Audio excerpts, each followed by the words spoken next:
Hello दोस्तों, आपके अपने यूट्यूब चैनल ट्यूटर सारस में आपका बहुत बहुत स्वागत है। पिछले वीडियो में हमने नागरिकता के बारे में पढ़ा था। नागरिकता क्या होता है, नागरिकता का परिचय हम लोग थोड़ा सा देखे थे कि NRI, OCI ये सब क्या कार्ड होते हैं। आज हम लोग अनुच्छेद 5 से 11 के बीच में पढ़ेंगे और नागरिकता अधिनियम के बारे में पढ़ेंगे कि नागरिकता अधिनियम क्या है। तो आइए शुरू करते हैं हम लोग। नागरिकता अधिनियम 1955, नागरिकता प्राप्त कैसे होती है, इन सब के बारे में थोड़ा सा डिटेल से जानेंगे। तो सबसे पहले हम लोग नागरिकता जन्म के द्वारा हम लोग को प्राप्त होती है, तो इसका कुछ बनाया गया है कि क्राइटेरिया है जो आइए आगे पढ़ते हैं। 26 जनवरी 1950 से नागरिकता संशोधन अधिनियम 1986 के बीच में हुआ, तो आपको भारत में नागरिकता मिल जाएगी। इसका मतलब ये हुआ कि 26 जनवरी 1950 से 1986 के बीच में अगर आपका जन्म हुआ है तो आपको जन्म के द्वारा नागरिकता मिल जाएगी। इसका मतलब ये हुआ कि जो बाद में अभी जो बच्चे पैदा हो रहे हैं उनको नागरिकता नहीं मिलेगी।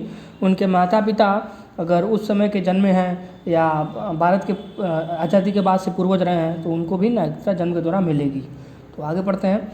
भारत में जन्म लेने वाले विदेशी राजनयिकों के बच्चों को भारत की नागरिकता नहीं दी जाएगी। इसका मतलब ये हुआ कि जो हमारे देश में दूसरे देश के एम्बेसडर आते हैं तो उनके अगर बच्चे भारत में जन्म लेते हैं तो उनको नागरिकता नहीं दी जाती है। वो जिस देश के होते हैं उसी देश की उनको नागरिकता दी जाती है। वे क्षेत्र जो शत्रु देश के अधीन है उनको भी जन्म के द्वारा नागरिकता नहीं दी जाएगी, क्योंकि जो शत्रु देश के अधीन है तो वो अभी आगे क्या होगा इसके बारे में कुछ निर्णय नहीं है, तो इसीलिए उनको नागरिकता नहीं जाती है। अगर वो शत्रु देश का जो अधीन क्षेत्र है अगर वो पूरा तरह भारत में मिला दिया जाता है तो उसके बाद से भारत की नागरिकता दी जा सकती है।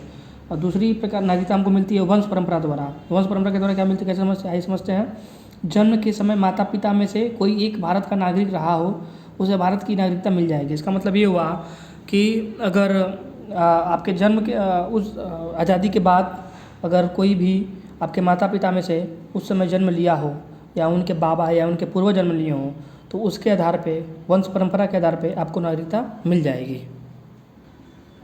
तीसरी जो नागरिकता हमको मिलती है वो पंजीकरण द्वारा बाय रजिस्टर्ड मिलती है। बाय रजिस्टर्ड का मतलब ये हुआ कि जैसे अभी हाल ही में नागरिकता संशोधन अधिनियम लाया गया था, तो इसका मूल कारण सीधे पंजीकरण द्वारा था, रजिस्टर्ड द्वारा था कि बुद्ध, जैन, सिख, ईसाई, गैर और हिंदुओं को जो पाकिस्तान, बांग्लादेश, भूटान के रहने वाले थे उनको बाय रजिस्टर्ड भारत की नागरिकता दी गई थी। तो इसका मतलब सीधा यही हुआ। तो आइए इसके बारे में थोड़ा डिटेल पढ़ लेते हैं। कोई विदेशी व्यक्ति जो 7 वर्षों से लगातार भारत में रह रहा हो या निवास कर रहा हो, भारत में बोली जाने वाली 22 भाषाओं जो 8वीं अनुसूची में है और जो 8वीं अनुसूची में है कोई एक भाषा को जानता हो, समझता हो, लिखता हो, तो इस प्रकार उसे रजिस्टर्ड द्वारा भारत की नागरिकता मिल जाएगी। इसका मतलब ये हुआ कि कोई भी विदेशी व्यक्ति जो भारत में 7 सालों से रह रहा हो किसी भी रूप में और उसको भारत की जो 8वीं अनुसूची में 22 भाषा दी गई हैं उनमें से किसी भी एक भाषा की जानकारी हो, जैसे हिंदी हो गया,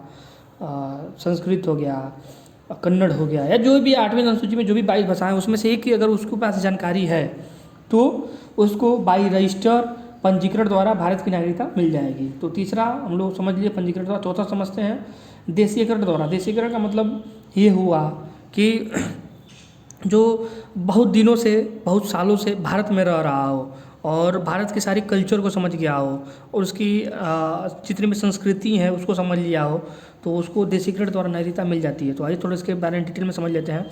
12 वर्षों तक भारत में रह रहा है कोई विदेशी नागरिक तो आवेदन करके देशीकरण द्वारा भारत की नागरिकता प्राप्त कर सकता है। इसका मतलब ये हुआ कि 12 वर्षों तक जो भारत में कोई भी विदेशी रह रहा है तो वो भारत की नागरिकता लेने के लिए देशीकरण द्वारा आवेदन करके नागरिकता ले सकता है। पांचवा जो है अर्जित भूभाग, इसके बारे में इसका मतलब ये हुआ कि कोई भी अगर भारत किसी भी हिस्से को अगर कब्जा कर लेता है तो उस कब्जे किए हुए हिस्से में जो भी नागरिक रहते हैं उनको नागरिकता कैसे दी जाएगी, तो इसके बारे में थोड़ा सा डिटेल से बताया गया है अर्जित भूभाग के द्वारा।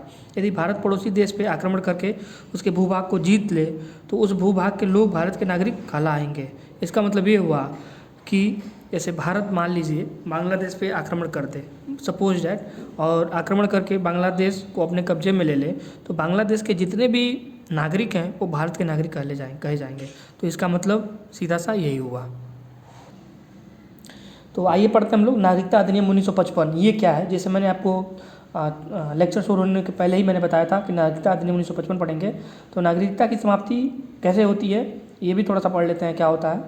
तो इस अन्य देश की नागरिकता स्वीकार करने पे, भारत की नागरिकता का परित्याग करने पे, नागरिकता छीन ले जाने पे, 7 वर्ष से अधिक देश से बाहर रहने पे और भारतीय महिला द्वारा विदेशी पुरुष से विवाह करने पे। तो इसके मैंने जो पाँचों पॉइंट पढ़े, इसका मतलब ये हुआ कि भारत की नागरिकता जो है किस प्रकार समाप्त हो जाती है। अगर पहला जो पॉइंट है इसको थोड़ा सा विस्तृत रूप से मैं आपको समझा देता हूँ।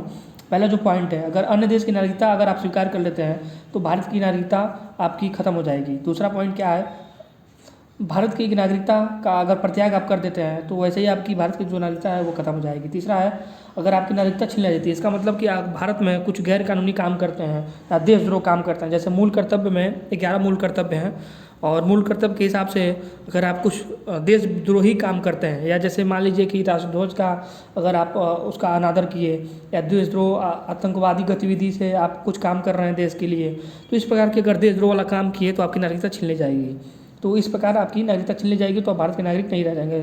चौथा पॉइंट जो है, अगर 7 वर्ष से अधिक देश से अगर बाहर रह रहे हैं और 7 वर्ष तक आप अपने इंडिया में अगर नहीं आए हैं तो वैसे केस में भारत की नागरिकता छीन ली जाएगी। एनआरआई जो है वो 7 वर्षों में एक बार इंडिया में ज़रूर विजिट कर लेते हैं, इसलिए उनकी नागरिकता नहीं छीनी जाती है।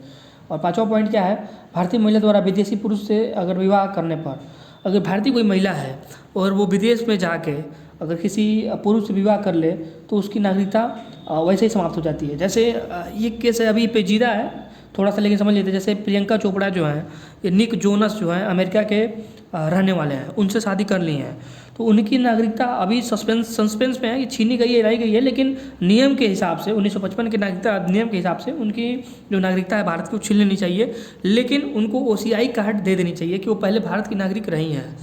तो ऐसे ये हुआ पाँचवा पॉइंट। और आइए आगे बढ़ते हैं। नागरिकता संशोधन अधिनियम क्या है, 1955 का भी पढ़ लेते हैं। इसमें कुल 6 बार संशोधन हो चुके हैं और लेटेस्ट संशोधन 2015 का PIO कार्ड धारक अब E-वोटिंग का अधिकार मिला गया है। मतलब ये हुआ कि नागरिकता अधिनियम में अभी तक 6 बार संशोधन किया जा चुका है और जो लेटेस्ट का संशोधन है वो 2015 में किया गया था। और 2015 में जब संशोधन किया गया था तो PIO कार्ड धारक को E-वोटिंग का अधिकार भी दिया गया था। तो ये हुआ। और 1955 के बाद से जितने भी 6 बार संशोधन किए गए हैं तो ये भी देख लेते हैं। पहला संशोधन किया 1986 में, पहला तो 1955 का अधिनियम था ही, दूसरा था 1986, फिर 1992, फिर 2003, 2005 और 2015 में जो लेटेस्ट संशोधन किया गया था तो ये संशोधन था। तो ये नागरिकता के कुछ परिचय थे, उसके नागरिकता अधिनियम के बारे में मैंने आपको बताया। तो ये नागरिकता के पार्ट 2 था। नागरिकता का हम लोग पार्ट 3 पढ़ेंगे। तो अगर ये वीडियो अगर आपको अच्छा लगा हो तो इसे लाइक करें, शेयर करें और हमारे YouTube चैनल को सब्सक्राइब करें। जय हिंद।